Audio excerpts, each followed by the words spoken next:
Começa agora pela TV Novo Tempo mais um programa Evidências na busca de fatos que comprovem a veracidade histórica da Bíblia Sagrada.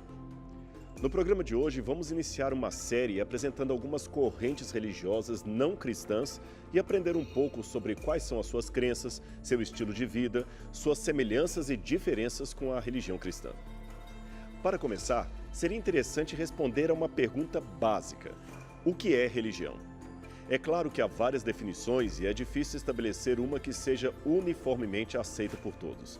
Aliás, a palavra religião é de origem latina e, como tal, não existe na Bíblia. O que há são algumas palavras gregas como eusebeia, que quer dizer piedade, e treskeia, que quer dizer adoração. Mas alguns editores resolveram traduzir por religião estas palavras que aparecem em passagens como em Atos 26, verso 5 e Tiago 1, 26 e 27. Essas passagens você poderá ler depois em sua Bíblia. Mas, embora a palavra religião não esteja originalmente na palavra de Deus, isto é, nas línguas originais em que a Bíblia foi escrita, as características do sentimento religioso estão claramente apresentadas ali.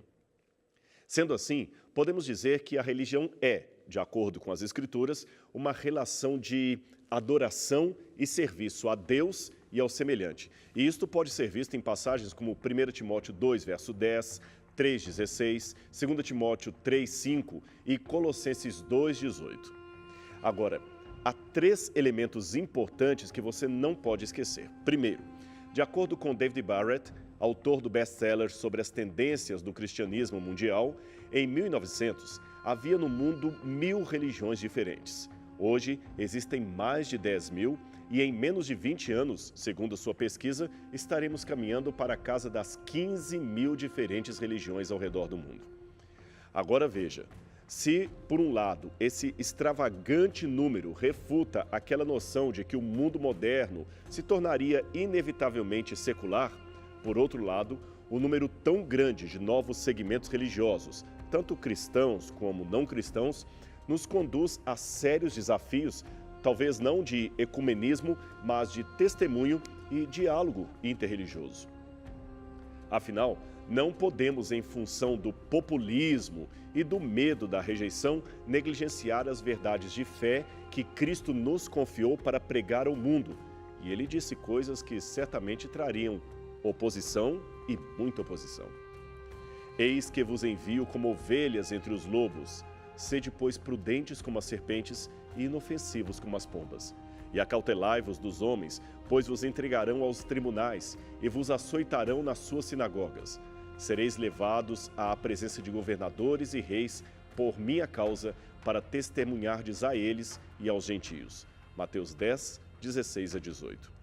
Essa passagem bíblica deixa bem claro que, embora seja uma mensagem maravilhosa, eu digo as boas novas sobre Cristo, ela está longe de ser uma mensagem popular. Pelo contrário, ela é um divisor d'água na vida de muitos indivíduos e nem todos querem passar por essa transformação que o Evangelho demanda. E não podemos esquecer também das três últimas mensagens de advertência ao mundo que estão expressas em Apocalipse 14, na forma de três anjos que voam pelo meio do céu. Leia com calma esse texto e você verá que Deus ama a todos, mas isso não significa que Ele rebaixará as suas normas apenas para ter o céu um pouco mais cheio. Em segundo lugar, devemos entender o seguinte: se há mesmo um Deus verdadeiro e falsos deuses, é de se esperar que exista uma religião verdadeira e falsas religiões. O Apocalipse chama de Babilônia essa confusão religiosa que ensina no mundo. Você pode ler isso em Apocalipse capítulo 14, verso 8, e também no capítulo 18, versos 1 a 8. Assim, o papel da igreja remanescente nesse cenário é um assunto de extrema importância para o cristão. Terceiro elemento. Lembrando que, de acordo com João, capítulo 10, verso 16, e também Apocalipse, capítulo 18, verso 4, que acabei de mencionar, Deus tem filhos sinceros nessa Babilônia de religião. Sendo assim, devemos ir até elas com humildade e muita demonstração de amor, não com ares de triunfalismo, de donos da verdade, de superioridade, muito menos de exclusivismo religioso, isto é, que a pessoa só será salva se vier para o meu time. Não é isso que a Bíblia nos diz. Apesar das trevas espirituais e do afastamento de Deus prevalecentes em muitas religiões que constituem Babilônia, a grande massa dos verdadeiros seguidores de Cristo encontra-se ainda vivendo nesta confusão religiosa. Muitos deles até nunca souberam das verdades especiais para esse tempo. Não poucos se acham até mesmo descontentes com a sua atual condição e anelam por mais uma clara luz vinda de Deus. Daí a nossa responsabilidade e necessidade de pregar o evangelho puro. Deixar essas pessoas à mercê do erro é um crime que não podemos cometer. E tem mais. Ao entrar em contato com uma cultura diferente da nossa, devemos conhecer muito bem os seus costumes, valores e suas compreensões do mundo, pois fazendo assim, não apenas podemos encontrar bons paralelos com a mensagem cristã, como também evitar aquilo que ofende e corrigi-los amavelmente naquilo que não está correto. O problema é que muitos missionários ignoram por completo essa parte da preparação do evangelho antes de iniciarem o evangelismo e acabam incorrendo em sérios erros de abordagem. Veja alguns casos mencionados por missiólogos famosos como Don Richardson e Eugene Nida.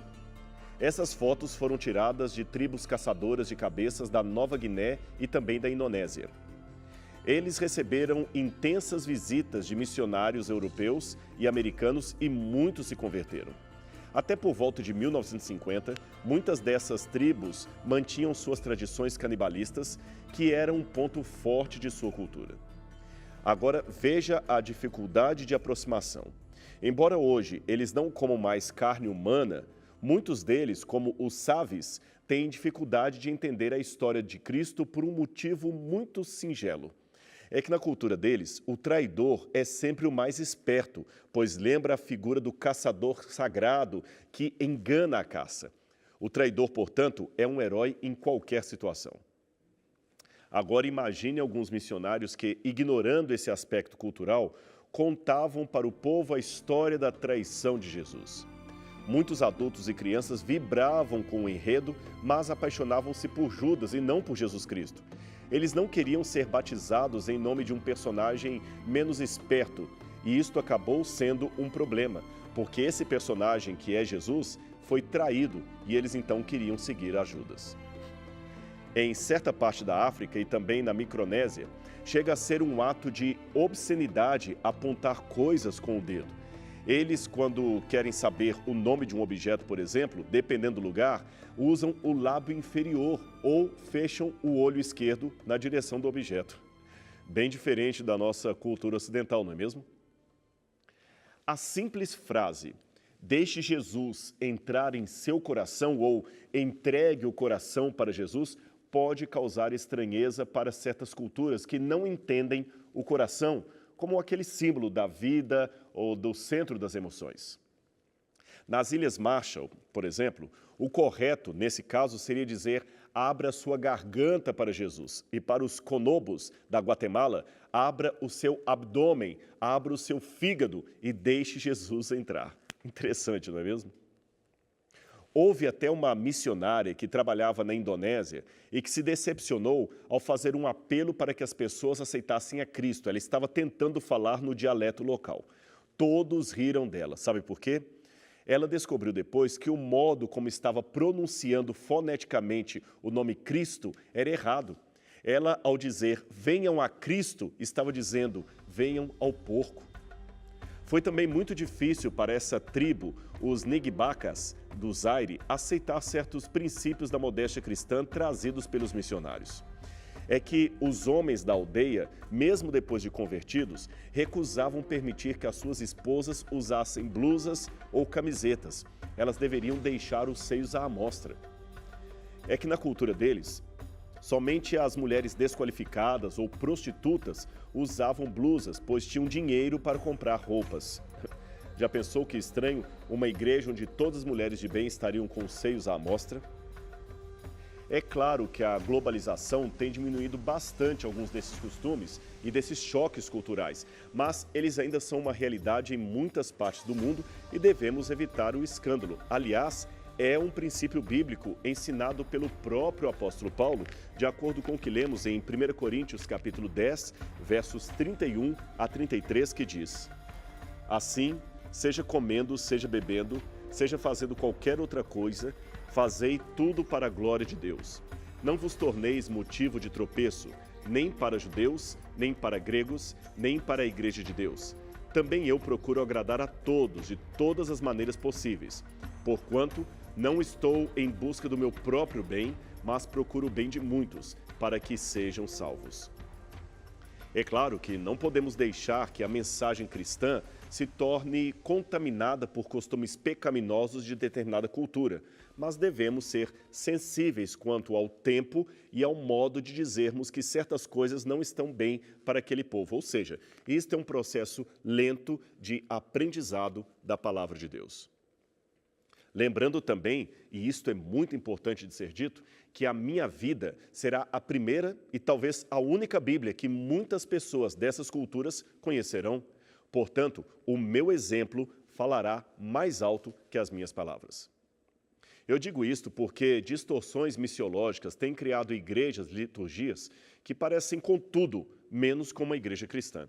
Devemos ter cuidado redobrado com a nossa identidade bíblica e, por outro lado, não podemos perder de vista essa importância. Devemos ter paciência com aqueles que ainda pensam diferente de nós e não impor neles nada além do que exige o Evangelho de Jesus. Eles não precisam necessariamente usar terno e gravata ou roupas ocidentais para irem à igreja, se a sua cultura assim não contempla. Mas também não precisam continuar bígamos ou comendo carne humana. Isto foi apenas uma introdução ao problema do contato cultural na missão. E nós temos que aprender isto. Mesmo dentro de grandes centros do nosso país, isto mesmo, nas grandes cidades brasileiras, temos que saber que existem diferenças culturais e precisamos aprender a comunicar a mensagem de Cristo em diferentes culturas, contextualizando-a, mas, é claro, sem perder a essência da nossa identidade. Agora, você deve estar curioso para conhecer algumas dessas religiões diferentes que existem ao redor do mundo, não é mesmo? Mas espere só um pouquinho. É que antes de entrarmos nas características de algumas dessas religiões não cristãs, seria interessante você conhecer as principais formas de crença em Deus que existem no mundo. Mas isso nós faremos depois do intervalo. Não saia daí porque o Evidências volta já já.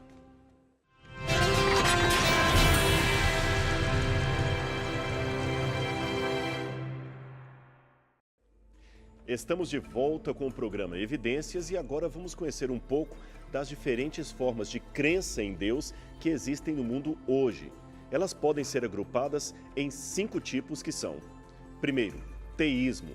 Esse tipo ensina que Deus é o criador de tudo que existe e a razão da nossa existência, mas ele é distinto dos seres que criou e pertence a uma ordem superior, única, sem paralelo. Ninguém pode ser essencialmente como Deus, ele é único. Esse é o ensino básico do cristianismo histórico e o ateísmo é a oposição mais comum ao teísmo, pois ele nega a existência de Deus. Em segundo lugar, temos o politeísmo, ou a crença em vários deuses. Os politeístas não concebem a ideia de um Deus todo-poderoso que ainda seja onipresente e onisciente. Em sua concepção, existem no universo vários deuses dotados de limitações e responsáveis por determinados departamentos do cosmos. Um teria criado a humanidade, outro o paraíso, um controla a água, o outro o fogo, e assim por diante. E o curioso é que, para os politeístas, os deuses não são necessariamente os criadores de tudo o que existe. Em sua concepção, o universo ou as forças siderais já existiam antes do nascimento dos deuses, e foram estas mesmas forças cósmicas que geraram as divindades. Os seres divinos, portanto, são descendentes do universo no politeísmo e não os causadores da sua existência, bem diferente da crença bíblica que afirma que Deus, o Deus Todo-Poderoso, criou o céu e a terra, isto é, o universo e tudo o que neles há. Em terceiro lugar, temos o monoteísmo. É a crença comum de que existe apenas um único Deus. Hoje, apenas 3 religiões mundiais se declaram monoteístas, a saber, o judaísmo, o islamismo e o cristianismo. Mas, atenção, Do monoteísmo derivam-se ainda alguns discursos que até aparentam ser corretos, mas na verdade são um desvio da crença no único Deus. Seriam eles: o panteísmo ou monismo, a crença de que tudo é Deus.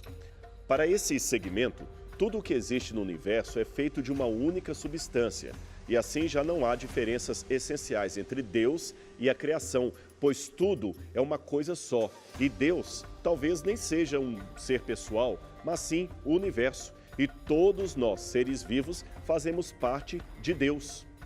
Depois temos o enoteísmo, também chamado de monolatria. Propõe a adoração de um único Deus particular, mas admite a existência real de outros deuses estrangeiros.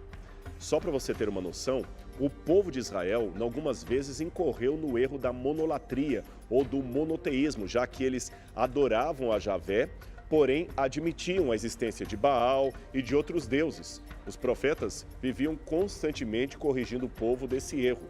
Aliás, foi por isso que Isaías foi obrigado certa vez a escrever as seguintes palavras a respeito do Altíssimo: Vós sois as minhas testemunhas, diz o Senhor, e o meu servo a quem escolhi, para que saibais e creais e entendais que eu sou o mesmo, e que antes de mim Deus nenhum se formou, e depois de mim nenhum haverá. Isaías 43, verso 10. Finalmente temos o deísmo.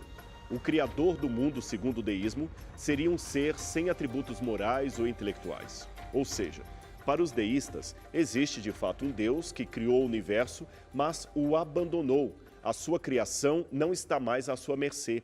Ele não intervém nos negócios da humanidade. Para o deísta, não existe revelação sobrenatural. Estamos à mercê de nossa própria sorte. Bem, voltando agora à lista principal, quanto aos tipos de crença em Deus, em quarto lugar nós teríamos o manismo, ou culto à alma dos mortos. Esse nome se deve a Manes, que é o deus romano dos mortos. Aliás, essa crença já vem desde a mitologia etrusca e depois romana. Ela falava de uma deusa chamada Mania, mas não confunda com outra deusa grega da loucura que também tem o mesmo nome.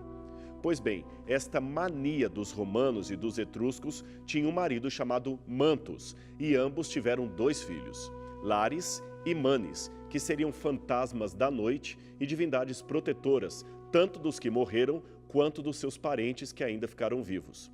Com o passar dos tempos, Lares, o deus Lares, se tornou o espírito dos mortos que cuidava das casas, do lar, e ele morava num altar que se chamava lareira. Já Manes era o espírito que cuidava da sepultura dos mortos, daí o nome manismo, que cultua os mortos com oferendas. Para alguns seguidores dessa crença, do manismo, os deuses nada mais são do que espíritos de homens e mulheres que desencarnaram, mas foram divinizados após a sua morte. O famoso culto aos ancestrais praticado no Japão e na China, por exemplo, é uma ramificação do manismo. Em quinto lugar da nossa lista, temos o que seria uma mistura de politeísmo primitivo com manismo. Estamos falando do animismo. Animismo é a crença de que o mundo é controlado por espíritos especializados em diferentes setores ou departamentos da natureza. Os animistas enxergam por detrás de até mesmo objetos inanimados uma espécie de espírito ou alma que controla aquele artefato. Pode ser uma pedra, uma árvore, um machado, uma casa mal-assombrada, qualquer coisa. Alguns dizem que o animismo não seria necessariamente uma religião, mas uma tentativa primitiva de explicação dos fenômenos da natureza. Ela se torna religião apenas quando leva o ser humano a um ritual de adoração envolvendo um objeto ou um amuleto. Uma variação do animismo seria o totemismo. Veja essa foto e você entenderá do que se trata. Estes são totens feitos por índios canadenses. Vejam que são grandes mastros ou postes de madeira mostrando figuras humanas e figuras de animais. A palavra totem, etimologicamente, quer dizer tribo ou clã. Eles creem que existe um parentesco entre aquela tribo e uma espécie de animal sagrado ou de algum vegetal. Julgam, por exemplo, que são descendentes da união entre uma mulher e o urso da floresta. Então o nome do seu tótem ou do seu clã será urso, e o urso, por sua vez, se tornará um animal sagrado para aquela tribo que não pode ser morto, a não ser em situações muitíssimo especiais em que os tribais comem a sua carne e bebem o seu sangue para assumir a sua força e a sua inteligência. Bem, agora que você conhece os diferentes tipos de crenças em Deus, poderá acompanhar conosco no próximo programa Evidências a apresentação de algumas religiões que existem no mundo e que abraçam, de uma maneira ou de outra, as crenças que acabamos de apresentar. Mas não podemos encerrar o assunto de hoje sem tocar numa questão delicada à qual voltaremos em todos os programas dessa série sobre religiões não cristãs. A questão é essa: onde fica a singularidade de Jesus Cristo nesse processo? Deixe-me contar uma história para você. Essa foto histórica mostra o primeiro Congresso Mundial de Diálogo Interreligioso e Ecumênico realizado em Chicago, nos Estados Unidos, no ano de 1893. O objetivo do encontro era criar um foro de diálogo em que todas as religiões mundiais pudessem participar.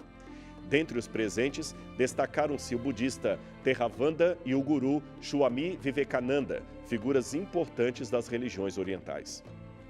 A princípio, o encontro não teve o impacto que se esperava. Foi somente em 1988 que o Conselho do Parlamento Mundial de Religiões foi formado e o segundo encontro só ocorreu em 1993, também em Chicago, para marcar o centenário de sua primeira edição. O segundo encontro foi bem mais determinante e contou com 8.000 congressistas de todo o mundo, pregando ideias de tolerância, paz e convivência respeitosa. A seguir, vieram outros encontros em Barcelona, Monte Rei, Cidade do Cabo, etc. Todos eles periodicamente se reúnem. É claro que a promoção da paz e da boa convivência é mais do que bem-vinda e apenas alguém destituído de verdadeira essência humana se oporia a ela. Porém, existe uma nota nesses encontros que não combina com a mensagem de Jesus Cristo. É que, considerando que a maioria absoluta desses congressistas não era cristã e sim politeísta, eu não pude deixar de perceber nos anais desses encontros uma quase ameaça àqueles que pregam o evangelho tradicional ensinado por Cristo e pelos apóstolos. Falando de um mundo aparentemente religioso, eles dizem assim: unam ou pereçam, pois os deuses estão avançando, e ai daquele que ficar no caminho da sua agenda de trabalho. E não pense que isso foi dito apenas por hindus, animistas ou shintoístas, não. Muitos teólogos cristãos que estavam presentes também participaram dessa agenda.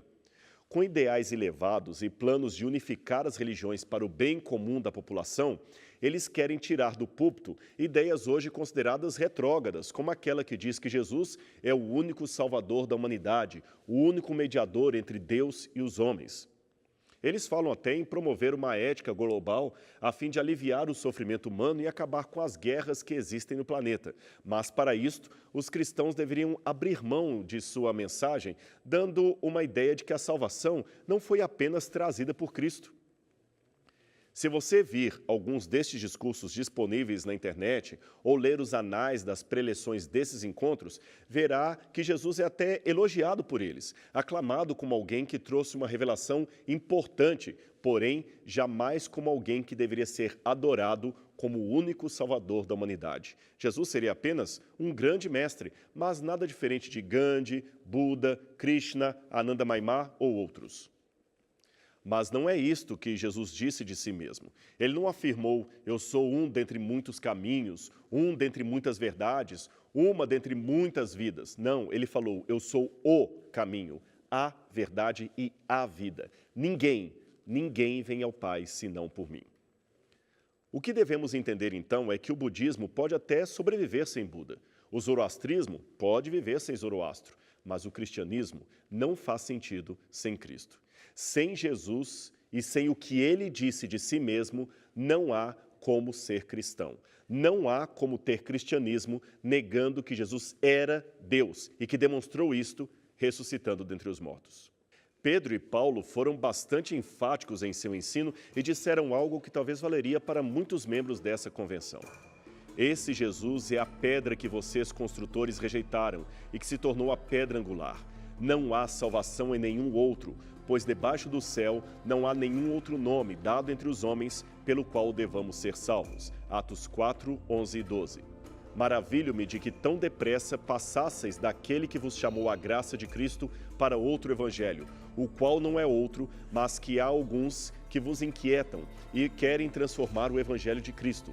Mas ainda que nós mesmos, ou um anjo do céu, vos anuncie outro evangelho, além do que vos temos anunciado, seja anátema. Gálatas 1, 6 a 8. Mas se é assim, como pessoas que nunca conheceram a Cristo podem alcançar a salvação? Estariam elas perdidas? Por outro lado, podem ser salvas mesmo sem conhecer o evangelho? Então, onde ficaria a singularidade do cristianismo? Talvez você pertença a uma maioria que acredita que a exclusividade do cristianismo já está fora de moda e que devemos aceitar que todos os caminhos conduzem igualmente a Deus. Se você pensa assim, eu o convido a comparar Jesus com outras opções religiosas. Esse é um assunto muito delicado e no programa Evidências da próxima semana vamos dar continuidade a ele para descobrir qual a singularidade do cristianismo. Portanto, não perca o nosso encontro aqui semana que vem na TV Novo Tempo para mais um programa Evidências. Até lá!